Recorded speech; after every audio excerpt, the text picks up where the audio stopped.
Guys, ito yung short video namin kaninang tanghali. Yan, racket namin ngayon. Charan! And then, yan, kasama ko dyan si Lara at saka yung kapatid ko, si Manuel. Super ganda sa Gloria. Ayan. And then, may nakita kami dito Ito. Ang tawag dyan is orange. No. Goldfish. Tapos sabi ko sa kanya, bakit orange? Ba't orange yan ni goldfish? Sabi ko, sarap ihawin yan. Wow. Tingnan yung tataba. Super. Wala tuloy kaming tanghalian yan time na yan. Ayan. 12 yan, lunch break namin. So, ganyan lang lang tinatrabaho namin. Wow! Palibot-libot. Super lala talaga. Sobrang init, sobrang pagod, sobrang gutom.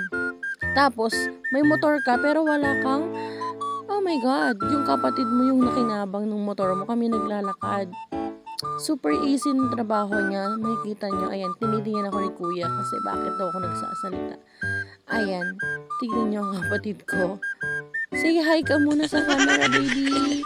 Ayan, hiyang-hiya pa siya. Kita-kita ko yung pisi tumutumbok. Ayun Oh, chika. And then Clara. And then me. So, hanggang dito na lang po yung video natin. Sa susunod na po ulit. Thank you. Bye. Cheers.